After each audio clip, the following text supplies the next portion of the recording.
इसलिए कि मिल्लत का मसला हो या नामूस रिसालत का मसला हो या हुकूक और हक, जो भी मसला होता है, चाहे वो जिन्नात से टकराना हो, हालात से टकराना हो या हुकूमत से टकराना हो, खुदा की कसम सबसे पहले जो सर पे कफन बांध के जमात आगे आती है ना, वो उलमा की जमात होती है। हमारी जिम्मेदारी बनती है कि हम अपने उलमा के एक एक कौल, एक एक हुक्म को अपनी निगाहों के सामने रखें। अगर ये हमसे कहें खड़े हो जाओ तो फिर हम फिक्र न करें और सोचें नहीं इसने कहा क्यों है, समझें कि अगर कहा है तो कोई फायदा ही होगा।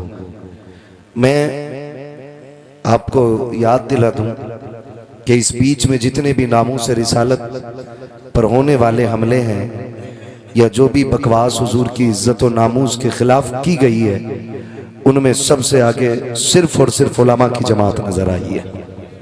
उलमा की जमात नजर आई है। आपसे इतनी गुजारिश है, इलेक्शन लड़ो, पूरी जिंदगी हो गई प्रधानी और ठेकेदारी चलाते चलाते, इस बार इतना कर लेना जैगम भाई, कोई भी वोट मांगने आए ना, उससे कह देना विकास न कर हमारा। जितनी सबको लाइट मिलेगी उतनी हमें मिल जाएगी, जितने टूटे रोड पे दुनिया चलेगी उतने पे हम चलेंगे।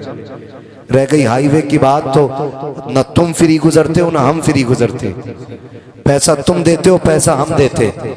इस बार इलेक्शन विकास के नाम पे नहीं, हुजूर की नामूस के नाम पे होना चाहिए।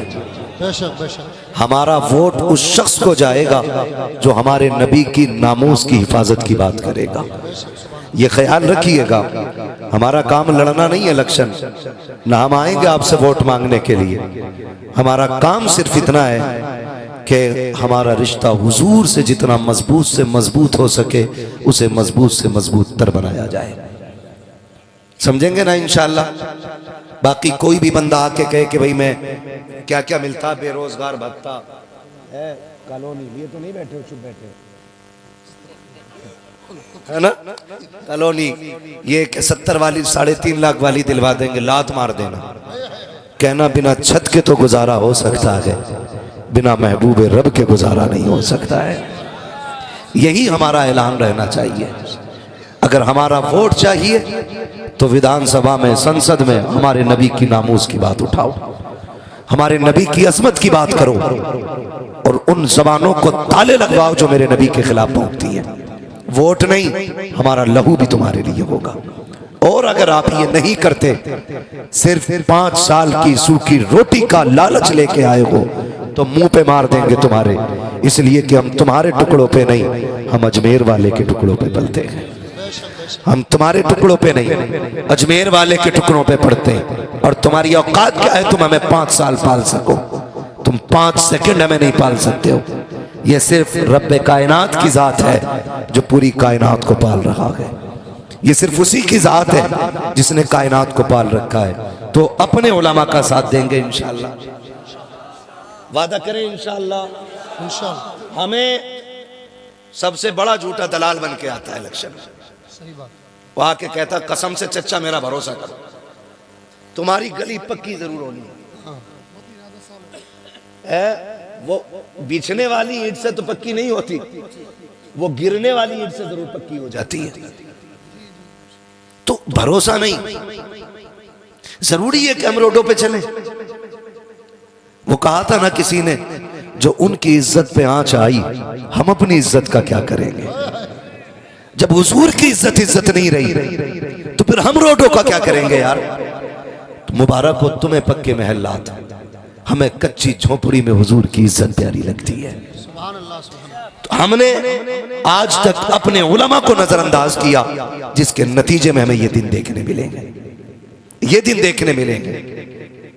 अल्लाह ताला हमें अपने उलमा का एहतराम करने की तौफीक अता फरमाए। आज बड़े पीर की महफिल में बैठे हुए हैं। कितना बड़ा पीर है, कितना बड़ा पीर है। सर भला कोई क्या जाने, कह कैसा तेरा। सर भला कोई क्या जाने, कह कैसा तेरा।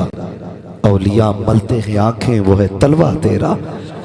औलिया मलते हैं आंखें, वो है तलवा तेरा। क्या दबे जिस पे हिमायत का हो पंजा तेरा। शेर को खतरे में लाता नहीं कुत्ता तेरा। शेर को खतरे में लाता नहीं कुत्ता तेरा। आज पूरी दुनिया के अंदर बगदाद वाले के नाम के चर्चे। आज यूं भी ज़ैगम भाई महफिल हसीन लग रही है क्योंकि अपने जद्दे अमजद की महफिल उनके शहजादों ने सजा रखी है, इसलिए भी महफिल प्यारी लग रही है कि बाप की महफिल शहजादों ने सजा रखी है और इसमें जीनत बन के उनके चाहने वाले आए हुए हैं। वो कहा था ना, दुल्हा बनाए जाएंगे जब गौस हश्र में, हम कादरी भी जाएंगे उनकी बारात में, हम कादरी भी जाएंगे उनकी बारात में। बगदाद वाला कौन है? आलम अरवाह में भी वली है। मैं बहुत ज़्यादा नहीं, इंशाअल्लाह उतनी देर बोलूँगा जितनी देर आप बर्दाश्त कर लें, और इसके लिए ज़ैगम भाई के इशारे की ज़रूरत नहीं पड़ेगी। हम पलटते नहीं बेजान किताबों के वरक, हम वो पढ़ते हैं जो चेहरों पे लिखा होता है। अगर ये सोएंगे तो फिर मैं खुद सोने की दुआ पढ़ लूँगा, ठीक है ना? आप परेशान ना होना, ज़रा कह दें या रसूल अल्लाह। तो मुझे भी याद है, मैं सो जाऊं या मुस्तफ़ा कहते कहते खुले आंख सल्ले, नीचे वाले भी नात पढ़ लिया करें।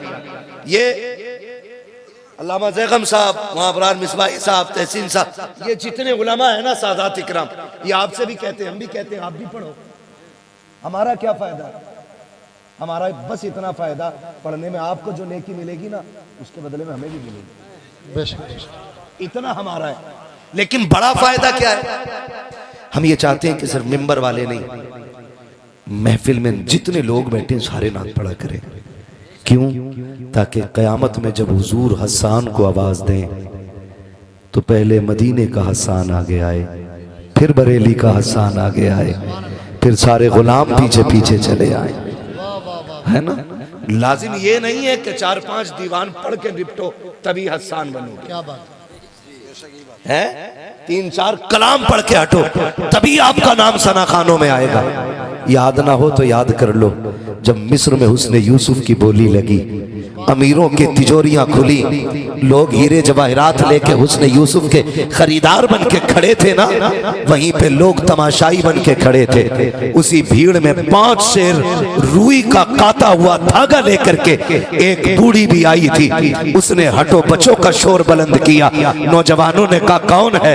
जब मुड़ के देखा, बूढ़ी की गोद में रुई का काता हुआ धागा था, उसको दबा के बगल में आ रही है। नौजवानों ने कहा था दिखता नहीं भीड़ कितनी है, हम भी तो तमाशाई हैं। उसने कहा तुम तमाशाई हो लेकिन मैं खरीदार बन के आई हूँ, मैं खरीदार बन के आई हूँ।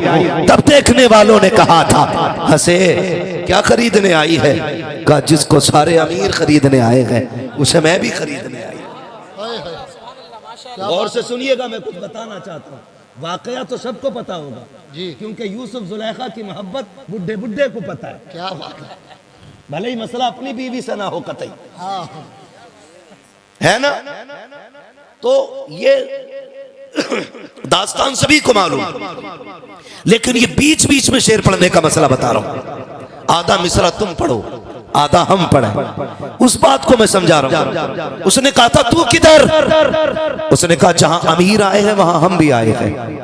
कहा अपनी औकात देख और मिस्र का सौदा देख, अपना धागा देख, दीगर खरीदार देख।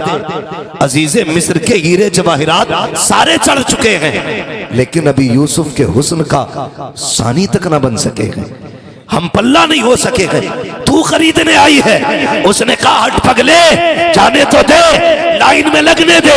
कहा लौट जा करेगी क्या? कहा अगर ना खरीद सकी कम से कम इतना तो हो जाएगा, खुदा कयामत में जब यूसुफ के खरीदारों को इज्जत अता करेगा तो जहां अजीज खड़ा होगा वहीं पे ये गरीब बूढ़ी के पैसे होते थे। हम सोने के नहीं कागज के पैसों के लिए माँ बाप छोड़ देते हैं। बगदाद वाले ने सोने के सिक्के छोड़े हैं, माँ से किया हुआ वादा नहीं तोड़ा है। ओ दुनिया वालों, ख्याल रखना, याद रखिएगा, जो तरक्कियां, जो बरकतें, जो अजमतें सजदे और रुकू और सुजूद और क़याम से नहीं मिलती है, जो दिनों रात के मुजाहिदों से नहीं मिलती है, रब ने माँ को वो कमाल बख्शा है कि जो तरक्कियां 12 बरस की इबादत से नहीं, वो माँ की दुआओं से खुदा अता फरमा दिया कर। बेशक नारे तकबीर, नारे रिसालत, उलमाए अहले सुन्नत, अज़मते वालिदैन, अज़मते गौसे पाक, सुभान अल्लाह। हम कितने अच्छे लोग हैं, बगदाद वाला कहता मेरी माँ का वादा टूट जाता। हम खाने पे बैठे जैदम भाई, ये सबका हम सबका हाल है, खाने पे बैठे अचानक फोन की घंटी बजी, सरकारी प्लेट, अम्मा कहते रुक बेटे खाना खा जा। माँ, पुराने लोग ना एक बात कहते हैं कि कभी आगे खाना छोड़ के नहीं उठना चाहिए। ये बड़े बूढ़ों की बातें और काफी हद तक सच होती हैं इनकी बातें, इसलिए कि इन्होंने पढ़ करके नहीं, इन्होंने देख कर और सीख करके कहा है। बेटा उठा, माँ ने हाथ पकड़ लिया, बेटे खा के जा, खा के जा। हम कहते नहीं बस अभी आ रहा हूं। माँ बेटी रह गई, हम आ गए। क्या कर रहा था यार? खाना खा रहा था, हाथ भी नहीं धोए। हाथ तो धो लेता, कम्मी पीछा करती रह गई। कहा क्या कह के आया? कम्मा को बेवकूफ बना दिया। 2 मिनट लगे।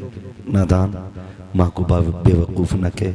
खुदा की कसम खा के कहता हूँ, आज भी जिस बीमारी को मशीनें, चेकअप और बड़ी बड़ी लैबों में ले जा करके परखा और जांचा जाता है ना, माँ नजर डाल के बेटे की उस बीमारी को पकड़ लेती है। आज भी माँ औलाद मिंबर रसूल पर उनको फरोज बाबा